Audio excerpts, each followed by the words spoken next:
आप सबको भी अपने पितरों के कल्याण के लिए अभी यहां से लेके 16 तारीख तक, आज से लेके 16 तारीख तक भागवत सुनिए यहां पर, और फिर उसके बाद 17 से गरुण पुराण सुनिए वृंदावन से। ये 16 दिन में कहीं भी आपसे कुछ छूटना नहीं चाहिए। गारंटी मैं लेता हूं कि 16 दिन बाद आपके पितर आपको आशीर्वाद देंगे, प्रसन्न होंगे आपसे, अवश्य प्रसन्न होते हुए जाएंगे। तो इस कथा को मन लगाकर श्रवण करें प्रेम से। बोले श्रीमद् भागवत कथा सुननी चाहिए। बोले महाराज इसका महात्म क्या है? तो महात्म के संदर्भ में भक्ति नारद संवाद का प्रसंग सबसे पहले आता है। भक्ति नारद संवाद सबसे पहला। कैसे भक्ति महारानी वृंदावन में आकर जवान हुई, किस तरीके से उनके पुत्र ज्ञान और वैराग्य वृंदावन में आकर वृद्ध हो गए। वृद्ध हो गए उनके ज्ञान वैराग्य, जो दोनों पुत्र थे।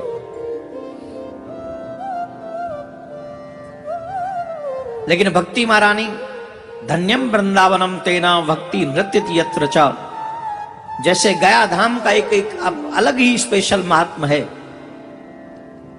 गया में आप पहुंच गए तो 9 करोड़ तीर्थों का फल आपको प्राप्त हो गया। बताया ना भी आपको, 1-2 का नहीं, 9 करोड़ तीर्थों का।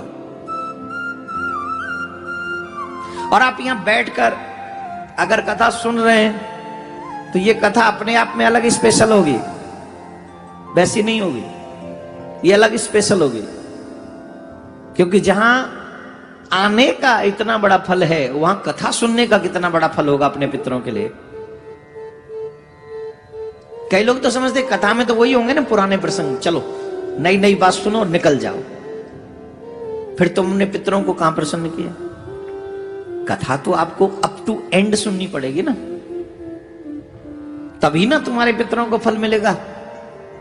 आपको लगता है कि प्रारंभ सुन लो, एंड सुन लो, या बीच में कुछ देर सुन लो, ऐसे नहीं।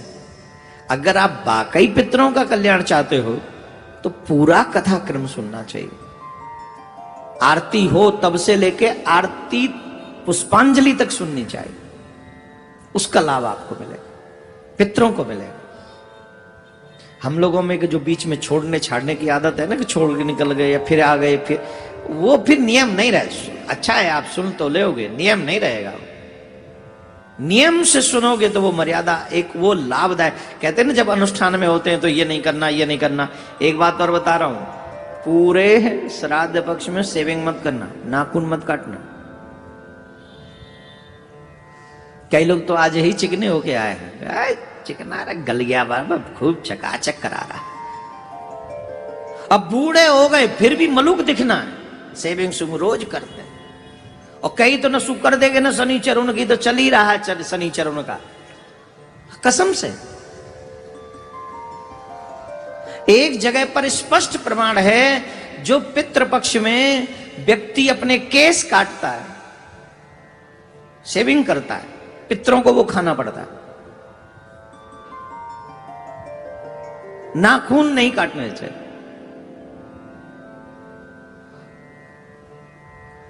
अब कितने लोगों को समझाओगे आप?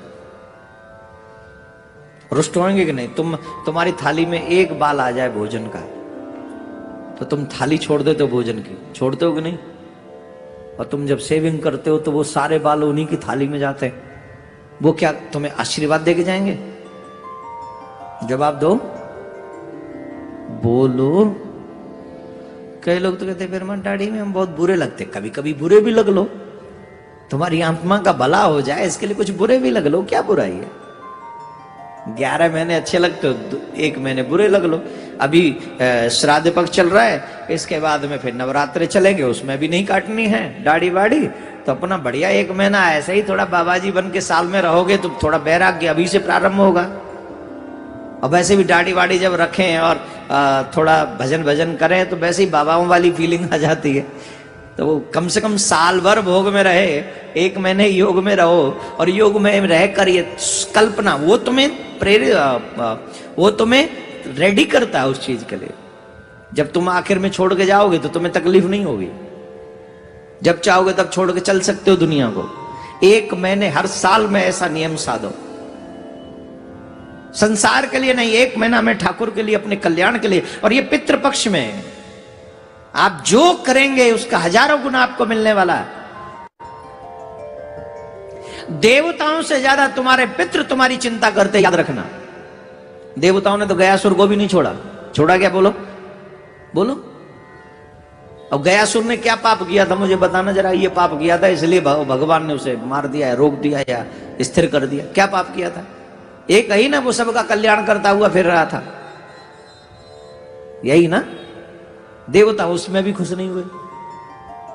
देवता सोचने लग गए कि ये सारे हमारे स्वर्ग में आके बड़ा ट्रैफिक जमा कर देंगे, हमारे संसाधन कमजोर हो जाएंगे वहां, इसलिए कुछ को डाइवर्ट करो। ऐसे नहीं, गया में आजकल डाइवर्ट कर दिया है। एक तरफ से घुसोगे, एक तरफ से निकलोगे, ज्यादा इधर उधर सीधे कई एक लाइन में चलो। भीड़ ज्यादा हो जाए तो डाइवर्जन करना पड़ता है ना, तो डाइवर्जन कर दिया उन्होंने। बोले नहीं नहीं नहीं नहीं, इतने लोग यहां जाएंगे तो गड़बड़ हो जाएगी, इनको नरकम भेजो। उसके लिए गयासुर को रोको। आप भाग्यशाली हैं। कितने करोड़ है हिंदू? 100 करोड़। क्या 1 करोड़ भी हिंदू आएगा इन 16 दिन में गया में? नहीं आएगा। 1 करोड़ हिंदुओं की यह चेतना नहीं जगेगी कि हम गया में चले जाएं। 1 करोड़ हिंदुओं की, जबकि 100 करोड़ों की जगनी चाहिए। अगर एक घर से एक भी आए तो कम से कम नहीं तो 20-25 करोड़ लोगों को गया में आकर हर साल अपने पितरों का तर्पण करना चाहिए। लेकिन नहीं जगेगी। क्यों? क्योंकि गयासुर की भी कृपा नहीं है उन पे, उनके पूर्वजों की भी कृपा नहीं है उन पे, भगवान की भी कृपा नहीं है उन पे। एक बार यहां आ जाएंगे तो 9 करोड़ तीर्थों का लाभ मिल जाएगा, वो मुक्त हो जाएंगे। ऐसा कैसे करवा दे सहज में? बड़े से बड़े पापिष्ट को 1 सेकंड में गया में कैसे पहुंचा देंगे? बोलो राधे राधे। ऐसे नहीं, जोर से बोलना पड़ेगा, और जोर से बोलना पड़ेगा। तो यहां तो वही आए हैं या आएंगे जिन्हें किशोरी जी बाह पकड़ के लाएंगे,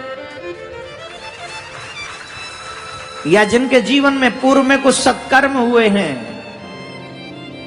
जिनके सत्कर्मों का प्रभाव ये रहा कि चलो भैया तो मैं ले चलते, वही लोग आ सकते, हर कोई नहीं।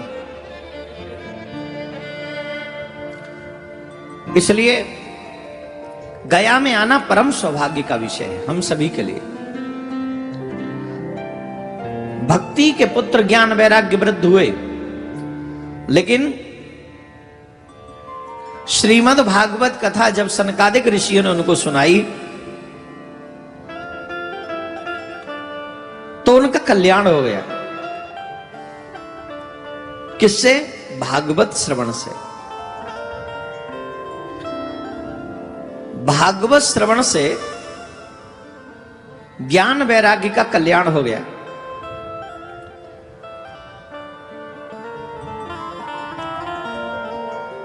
श्रीमद् भागवत क्या नहीं कर सकती? जो मनुष्य भागवत कथा सुनते हैं उनके पितरों को सहज मुक्ति मिल जाती है। सुनिए, हम आपको सुनाते। हम आज भक्ति नारद संवाद पे प्रसंग पे कम प्रकाश डालेंगे। इसी से संबंधित भक्ति महात्म में प्रसंग आता है गौकर्ण धुंधकारी का।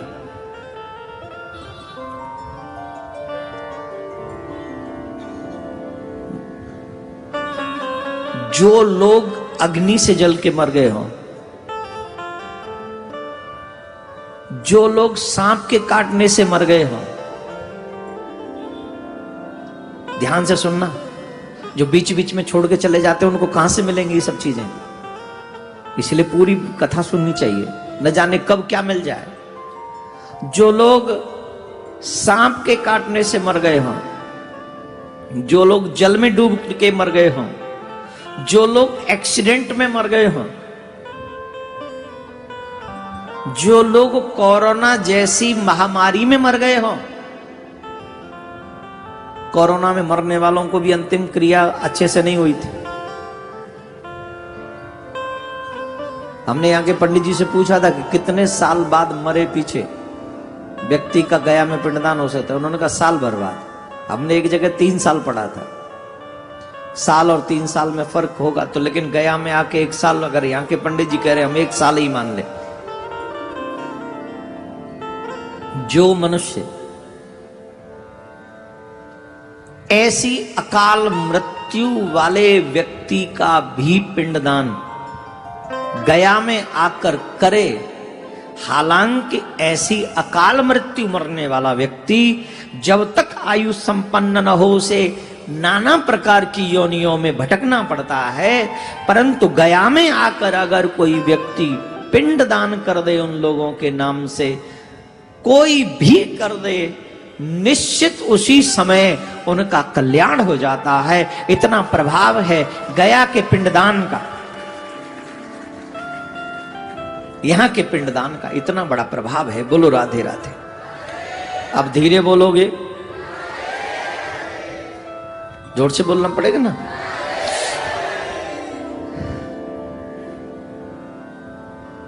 इसलिए हमें भगवान ने ही प्रेरणा देकर हमारे पितरों के ऊपर कृपा करके, हमारे ऊपर कृपा करके हमको गया में भेजा है। यह सौभाग्य समझना चाहिए। भगवान की कृपा के बगैर यह संभव नहीं। भगवान ने ही प्रेरणा दी, भगवान ने ही हमको यहां पर भेजा। ये भाव मन में रखकर कथा सुनो। फिर एक बार याद दिला दूं, 9 करोड़ तीर्थों का फल मिलेगा आपको यहां आकर बैठकर, गया पहुंचते ही। इससे बड़ा लाभ और क्या होगा? पता नहीं मनुष्य और क्या चाहता है। राधे राधे बोलना पड़ेगा। हम जो प्रसंग सुनाना चाहते हैं आज विस्तार से, वो है धुंधकारी का प्रसंग। धुंधकारी का इसलिए क्योंकि ये भी प्रेत बन गया था मरने के बाद, और कईयों के पितृ भी प्रेत योनि में चले जाते हैं। जिनकी अकाल मृत्यु होती है उन्हें शेष जीवन प्रेत योनि में, भूत की योनि में, पिशाच की योनि में बिताना पड़ता है। ये जो लोग कहते हैं ना, हम नहीं मानते ये भूत प्रेत भी हो सकते हैं क्या? सिग्नेचर करा के लाए ठाकुर जी से, नहीं होते ऐसा सिग्नेचर है। वो हमसे कहेंगे आपने सिग्नेचर कराया है काजी कि होते हैं। हमने सिग्नेचर नहीं कराया है, पर हम थोड़ा बहुत प्रमाण की बात कर सकते हैं। हनुमान चालीसा कौन कौन करता है? करते हो? क्यों करते हो? अविश्वास में आके कि विश्वास में आके? जोर से बोलो। विश्वास में आके का विश्वास में? विश्वास में आके ना। इसका मतलब हनुमान चालीसा सत्य है कि नहीं? पक्का? क्या है? भूत होगा तो निकट नहीं आएगा ना। पिशाच जब होगा तो निकट नहीं आएगा ना। जब है ही नहीं तो फिर काहे को नहीं आएगा? और जब है ही नहीं तो कहां से आ जाएगा भाई वो? It means they are living with us in this earth my dear. इसी धरती पे वो हम लोगों के साथ में रहते हैं, इसमें संशय नहीं। और वही पितृगण जो अकाल मृत्यु मरते हैं, चाहे वो एक्सीडेंट से, चाहे वो सांप के खाने से, बिच्छू के खाने से, और क्या था, जल में डूबने से, आग में जलने से, और एक्सीडेंट से, कोरोना जैसी महामारियों से जो जिनका कोई उपचार ही नहीं था, या अचानक कोई ऐसी जो चीजें ठीक नहीं फिर भी हो गया, तो ऐसी मृत्युओं का भी उद्धार गया में पिंडदान से होता है। ऐसे लोगों को कौन सी जगह पर पिंडदान करना चाहिए उसका वर्णन भी किया गया गया में क्योंकि कई जगह पे पिंडदान होते हैं। अगर आप कहेंगे स्पेशल तो आपको कथा में तो अभी नहीं बता रहा हूं, या फिर जब ठाकुर जी आज्ञा करेंगे तो बता दूंगा। अभी फिलहाल मूड नहीं है बताने, यही कंफर्म। लेकिन आप उनका नाम लेकर भी यहां पिंडदान करेंगे तो उन्हें भी कल्याण होगा, इसमें कोई संशय नहीं।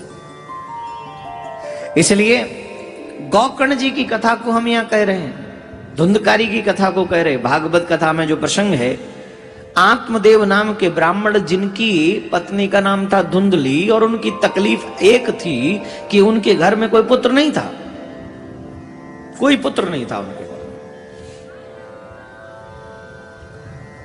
जब उनके कोई पुत्र नहीं था तो उनका दुख बहुत था, और दुख का कारण ही यही था कि मेरे घर में पुत्र नहीं है। और तो और जब आत्मदेव किसी वृक्ष को लगाते थे तो वो वृक्ष फल नहीं देता था। गाय को लेके आए थे जिसके घर में पहले थी, वो गाय दूध देती थी, लेकिन जब से आत्मदेव के आई है तब से दूध नहीं दे रही।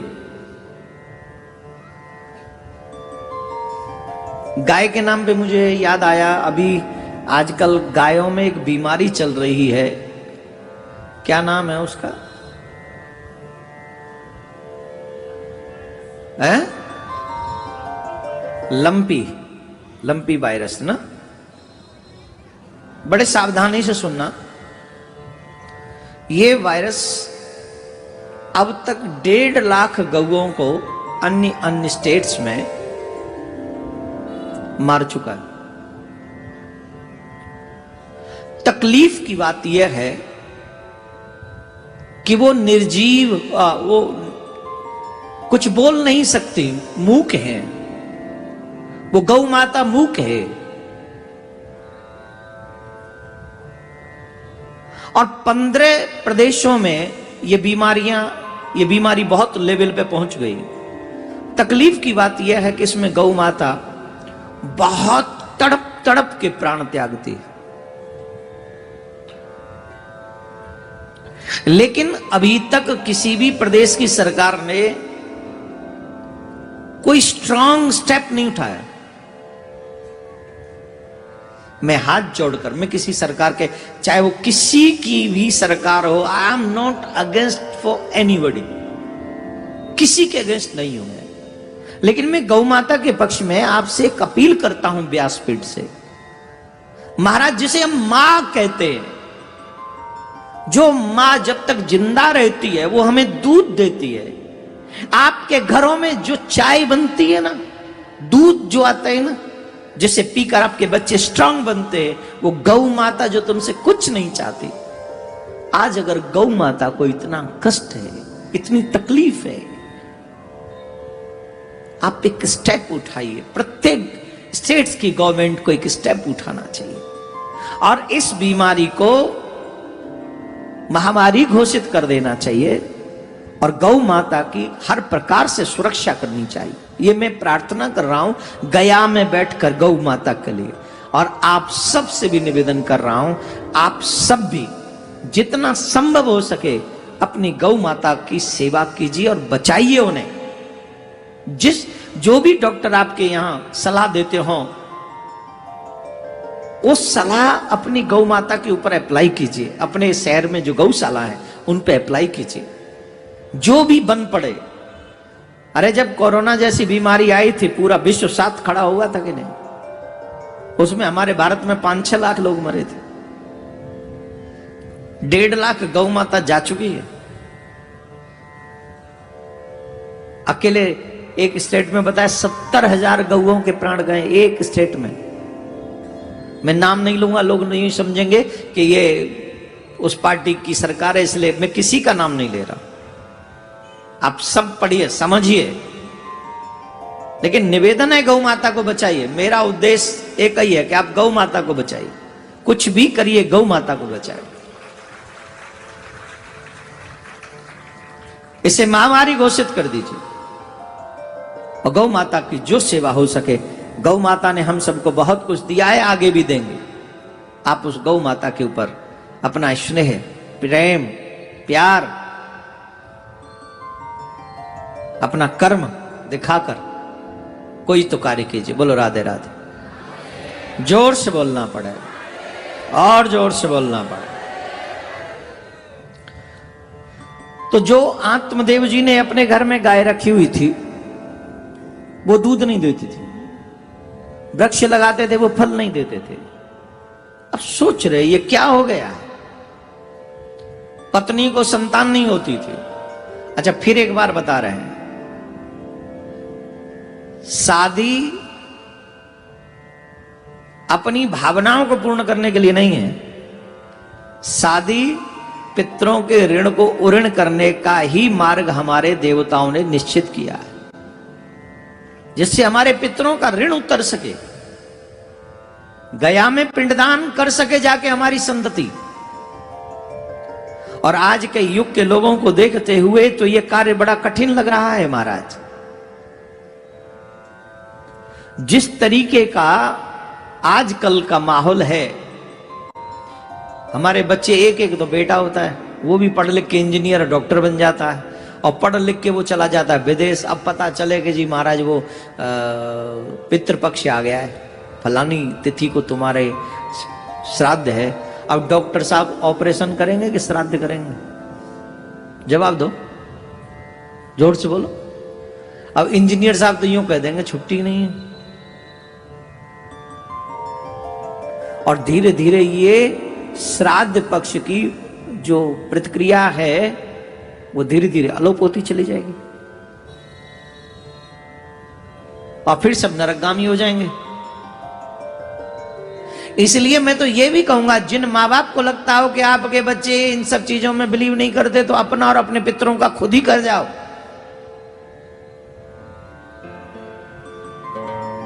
अपना और अपने पितरों का खुद ही कर जाओ। आगे बच्चे जाने बच्चों का भाग्य, लेकिन सिखा के जरूर जाओ, ये बहुत जरूरी है हमारी।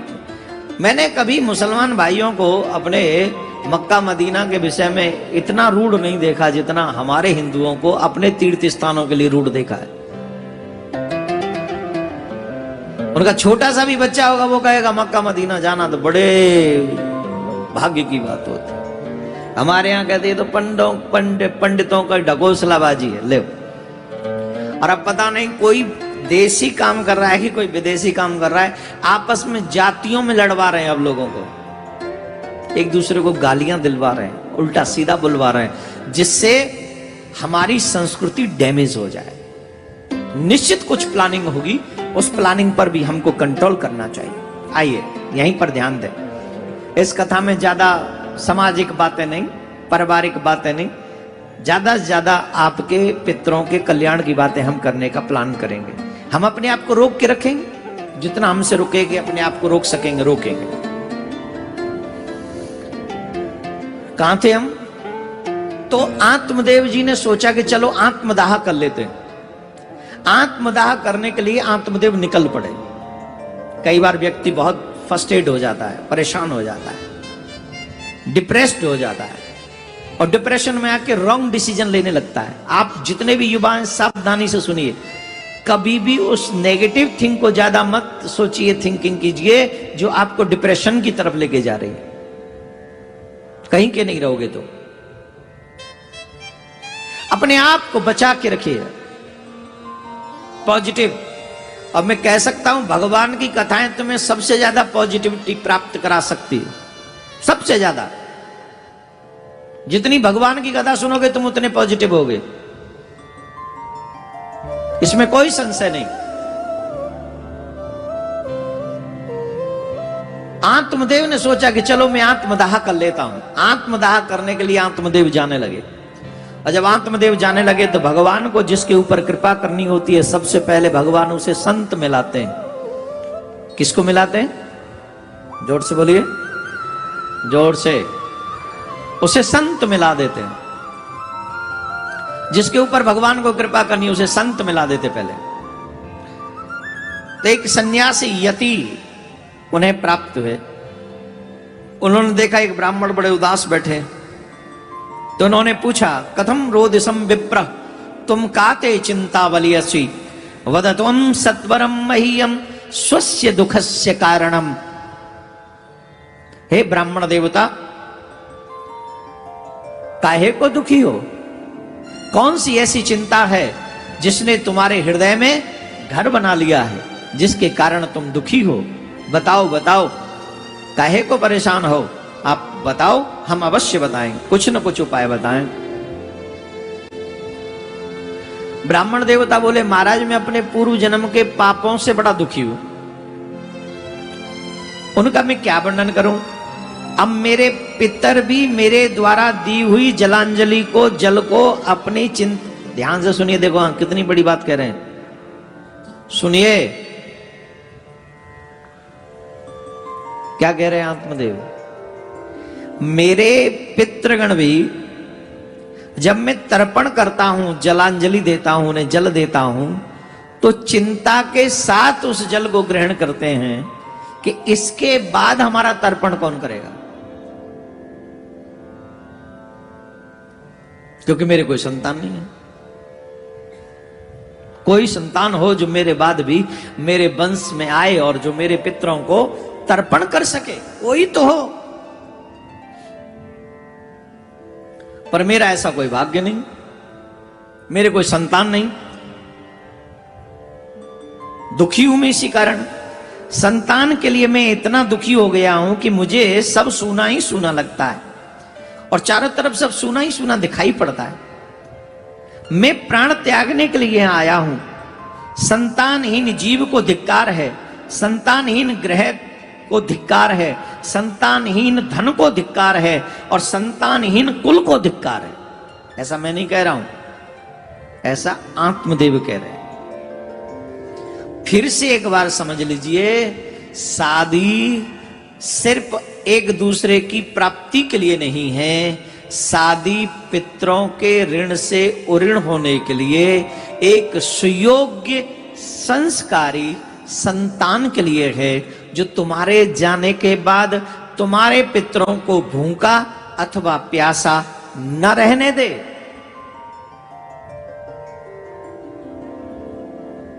तुम्हारे जाने, अरे ये तो कंफर्म है ना कि हम जाएंगे, कंफर्म है कि रजिस्ट्रेशन करा के